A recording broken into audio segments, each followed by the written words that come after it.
آج اگر علماء حق کے کچھ لکھے ہوئے واقعات یا سنے ہوئے واقعات اس طرح کے لوگ اگر سن لیں تو نہ صرف یہ کہ انکار کرتے ہیں بلکہ مذاق اڑاتے ہیں۔ تو میں نے عرض یہ کیا تھا کہ اس طرح کے لوگ صرف ان تاریخی واقعات پر یا علماء حق کے واقعات پر انکاری نہیں ہوئے ہیں، اس سے بہت پہلے وہ بہت کئی باتوں کا انکار کر چکے ہیں، اور اس کے بعد بھی وہ کئی اہم باتوں کا انکار کر چکے ہیں۔ صرف اسی بنا پر یہ کیسے ہو سکتا ہے؟ اس طرح کے جو لوگ ہیں انہوں نے ایسی ایسی باتوں کا انکار کیا ہے جو بعض باتیں ضروریات دین میں سے ہیں اور کچھ باتیں ضروریات اہل سنت میں سے ہیں۔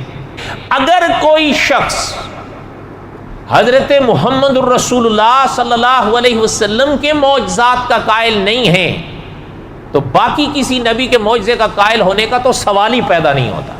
سرور کائنات صلی اللہ علیہ وسلم کا انبیاء علیہ الصلوۃ والسلام میں خاص امتیازی اور بڑا رتبہ ہے۔ بعد از خدا بزرگ توئی، قصہ مختصر، یہ ہمارا عقیدہ ہے۔ تو جو شخص حضور کے معجزات کا قائل نہیں ہے وہ باقی انبیاء کے معجزات کا تو پہلے منکر ہو۔ اللہ تعالیٰ بچائیں، ایک شخص گزرا ہے، مر گیا اب تو، اس نے اپنی ایک کتاب میں لکھا ہے، وہ کہتا ہے محمد الرسول اللہ صلی اللہ علیہ وسلم اللہ کے نبی ہیں، اللہ کے رسول ہیں، لیکن آپ دیکھیں نا، یہ لیکن کے بعد اب اصلیت آ رہی ہے۔ کہتا ہے لیکن حضور کے معجزات کے نام سے جو کچھ بیان کیا جاتا ہے یا لکھا جاتا ہے وہ سب جھوٹ ہے۔ کہتا ہے یہ سب افسانے ہیں۔ آگے لکھتا ہے، کھل کے لکھتا ہے، کہتا ہے کہ محمد الرسول اللہ صلی اللہ علیہ وسلم کو کوئی ایک معجزہ بھی نہیں ملا۔ اور اللہ تعالیٰ بچائیں، شاید آپ حیران ہوں گے، اس دعوے کے اوپر اس نے کلام پاک کی آیت کو بطور دلیل کے پیش کیا۔ یعنی آپ حیران ہوتا ہے انسان، نام مسلمانوں والے ہیں، نام مسلمانوں والے ہیں، لیکن باتیں آپ پڑھو تو انسان دنگ رہ جاتا ہے کہ یار اس کے بعد پھر کہاں کی مسلمانی رہ گئی۔ پہلے یہ عام طور پر اس طرح کے لوگ یا اس طرح کے کچھ لوگ یہ کہتے یا پڑھتے لکھتے سنائی دیتے تھے یہ کیسے ہو سکتا ہے۔ اب انہوں نے ایک اپنا کلا بازی کھائی ہے، اب ایک لفظ کو تھوڑا سا بدلا ہے، کہتے ہیں اللہ تعالیٰ یہ نہیں کرتے۔ کیوں؟ اگر وہ کہیں اللہ یہ نہیں کر سکتے تو کوئی نہیں مانے گا۔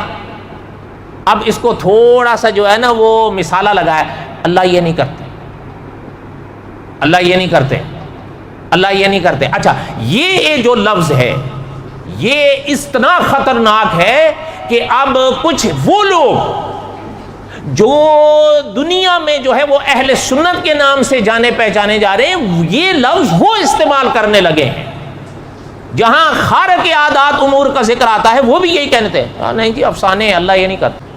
مولانا امین اکاڑوی رحمۃ اللہ علیہ اس موقع پر بڑی عمدہ بات فرمایا کرتے تھے۔ محترم فرماتے تھے، یاد رہے اس دنیا میں سرور کونین صلی اللہ علیہ وسلم پہلے آئے ہیں یا حضرت عیسیٰ؟ حضرت عیسیٰ پہلے آئے ہیں، حضور بعد میں آئے ہیں، یہی مسئلہ ہے نا۔ اچھا ایک بات، دوسری چیز سنیے گا، حضرت عیسیٰ کے پاک دل پر قدرت نے جو کتاب حضرت عیسیٰ کو دی اس کتاب کا نام انجیل، اور سرور کونین صلی اللہ علیہ وسلم کو قدرت کی طرف سے جو کتاب ملی اس کتاب کا نام، ہو گئے دو باتیں۔ اچھا تیسری چیز سنیے، اب جب حضرت عیسیٰ پہلے آئے تو انجیل بھی پہلے آئی، حضور بعد میں آئے تو قرآن بھی بعد میں آیا، تو واضح دو اور دو چار کی طرح بات ہے۔ اچھا اب ذرا آپ دیکھیں جو کتابیں اس وقت بائبل کی صورت میں موجود ہیں ان میں حضرت عیسیٰ کے معجزات بیان کیے گئے ہیں یا نہیں؟ یاد رہے مولانا امین اکاڑوی رحمۃ اللہ علیہ فرمایا کرتے تھے ان معجزات کو ہم بھی مانتے ہیں۔ کیوں؟ اس لیے کہ حضرت عیسیٰ کے وہ معجزات قرآن نے بھی بیان کیے ہیں، بائبل میں کچھ تفصیلات زیادہ صحیح، لیکن حضرت عیسیٰ کے معجزات تو قرآن میں بھی بیان ہوئے۔ اور یہ یہاں تک بات سمجھ آئی ہے؟